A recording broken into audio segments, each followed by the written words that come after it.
The late afternoon sun cast long shadows across the private corridors of Windsor Castle, a place that had witnessed centuries of family drama, but perhaps nothing quite like the scene about to unfold. Inside the royal apartments, the atmosphere was deceptively calm. King Charles III, looking frail but comfortable, rested in his private quarters, attended by his doctors. The weight of his cancer diagnosis had settled over the palace like a heavy blanket, but for a brief moment, there was quiet. Princess Charlotte, at 8 years old, the very image of her great-grandmother the Queen, had been given permission to visit her grandfather. With her characteristic confidence, the young princess had navigated the hallways, a palace protection officer trailing at a respectful distance. She carried a get-well card she had made herself, covered in glitter and drawings of corgis. It was meant to be a private moment, a granddaughter brightening her grandfather's difficult day. But the tranquility of the castle was an illusion. Down the corridor, in a sitting room overlooking the private gardens, Queen Camilla was meeting with a senior palace aide. The conversation, which had begun as a discussion about upcoming engagements, had taken a sharp turn. Camilla was agitated, her voice raised in a way that made the household staff suddenly find urgent business elsewhere. She had spent the previous week facing a barrage of criticism in the press, leaked stories about her holiday on a billionaire's yacht while her husband battled cancer, rumors of friction with the Prince and Princess of Wales, and whispers about her drinking. And the woman who had waited decades to become queen felt the walls closing in. "What do they expect from me?" Camilla's voice cut through the heavy door. "That I sit by his bedside every minute, withering away with him? I am entitled to a life." The aide murmured something placating, but it was too late. The storm was already breaking. Unbeknownst to Camilla, the security apparatus of the modern monarchy is absolute. The ring of steel that surrounded the Windsor residences, installed partly due to William and Catherine's insistence on maximum protection for their children, included a network of CCTV cameras so comprehensive that it was possible to track a stray cat across the entire estate. The cameras in the corridor outside the sitting room were state-of-the-art. Now their feeds monitored by the Royal Protection Command in a secure bunker miles away. But on this afternoon, no one was watching the live feed of the interior hallway. That was about to change. Charlotte, having finished her visit with her grandfather, was making her way back through the castle. Her path took her past the sitting room where Camilla was holding court. As she approached, the door suddenly burst open. Camilla emerged, her face flushed with anger, not looking where she was going. She collided with the young princess, sending the child stumbling backward against the ornate wall paneling. The get-well card, still clutched in Charlotte's hand, fluttered to the floor, its glitter scattering on the ancient stone.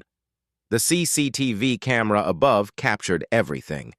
It captured Camilla's momentary shock, quickly replaced by frustration. It captured Charlotte's frightened expression, her eyes wide with confusion and pain.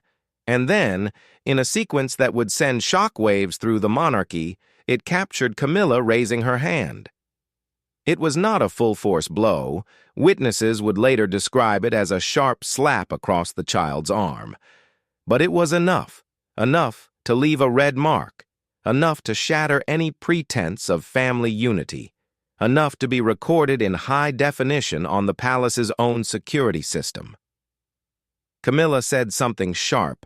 Witnesses would later dispute whether it was "get out of the way" or "you shouldn't be here," before turning on her heel and stalking back into the sitting room, slamming the door behind her.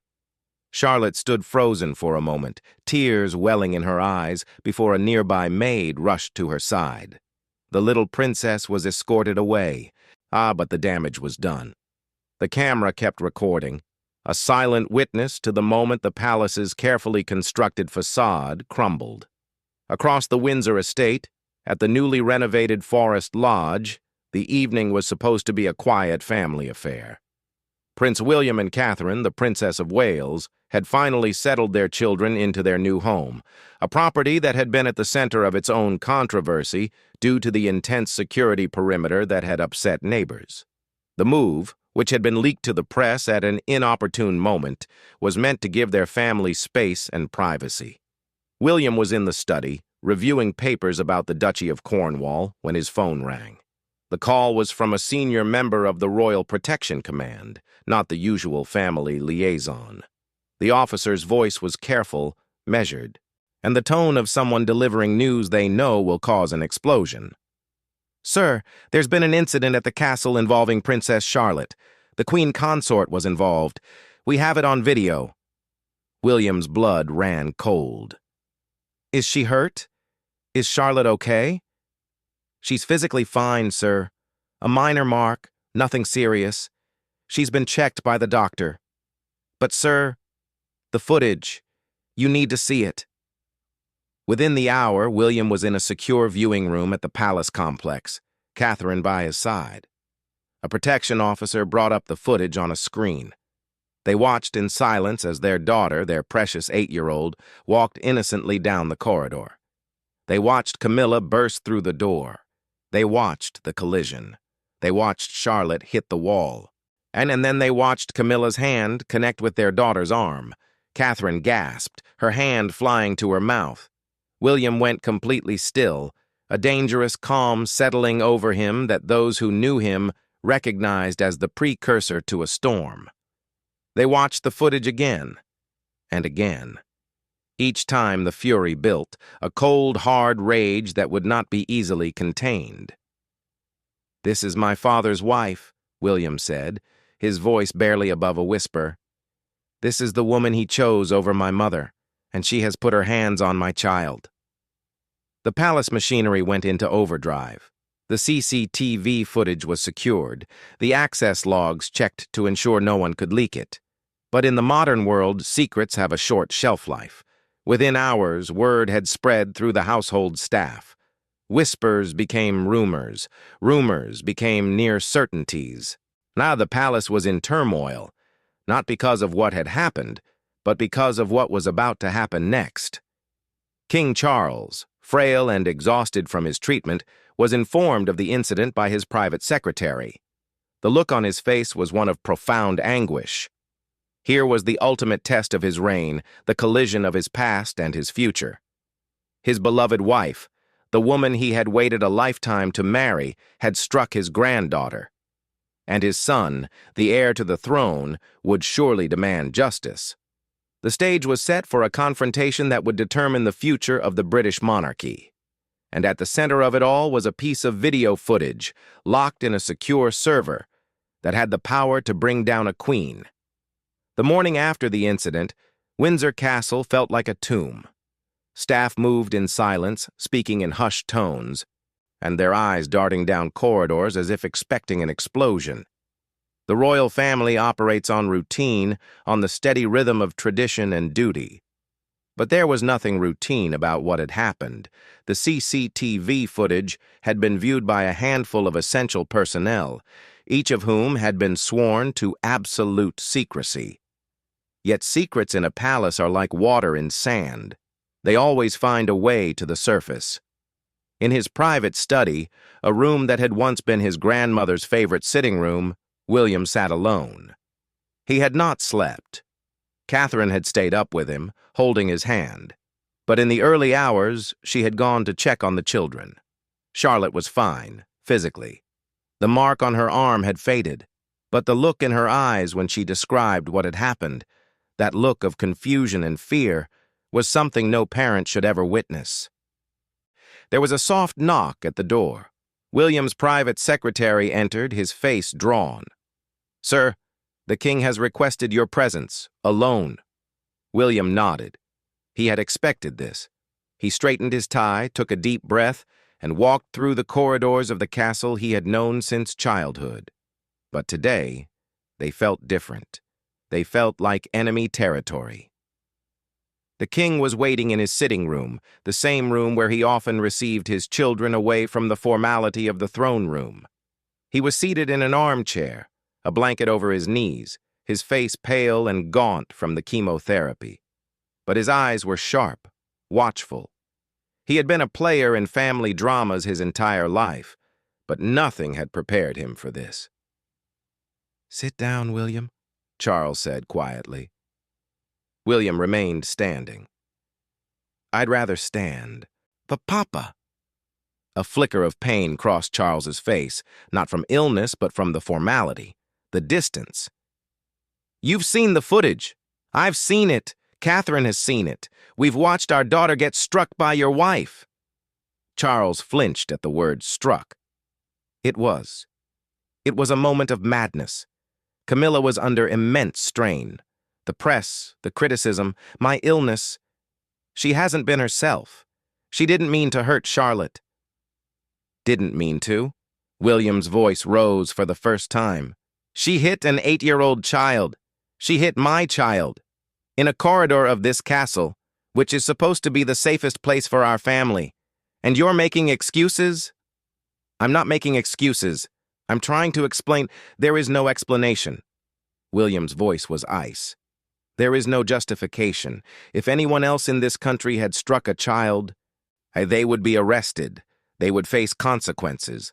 But because she's the queen consort, what? We're supposed to pretend it didn't happen?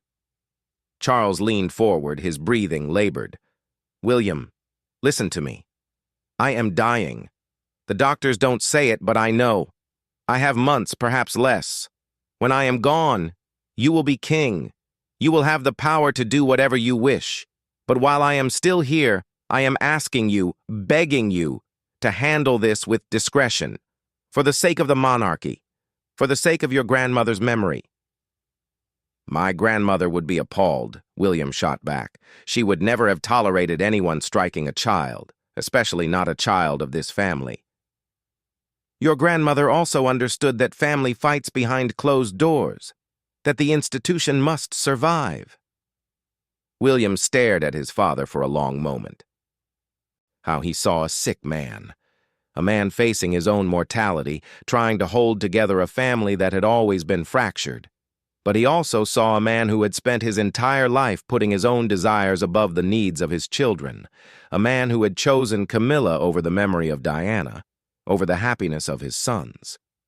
"I have conditions," William said finally. Charles closed his eyes briefly, relief and dread mingling. "Name them." "First, Camilla apologizes. To me, to Catherine, and most importantly to Charlotte, in person, sincerely.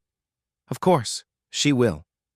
Second, she steps back from public life. No more engagements, no more representing the crown. She stays at Birkhall or she goes abroad, but she is not part of my court." Charles's face fell. "William, that's exile. She's my wife. She's the woman who hit my daughter. And I haven't even gotten to the third condition. There's more? The footage. It stays with me. If Camilla ever comes near my children again, if she so much as looks at them wrong, I will release it. The world will see what she did. And there won't be a palace in the world that can protect her." The threat hung in the air between them. Charles looked at his son, at this man who was once a little boy he had failed so often, and saw a king who would protect his family at any cost. It was admirable, it was terrifying, and it was non-negotiable. "I will speak to her," Charles said quietly. William turned to leave, then paused at the door. "Papa, I loved you. I always tried to love you despite everything. But if you choose her over my child, over my children, I will never forgive you. And when I am king, she will have nothing, no titles, no money, no place in this family. That is not a threat, that is a promise."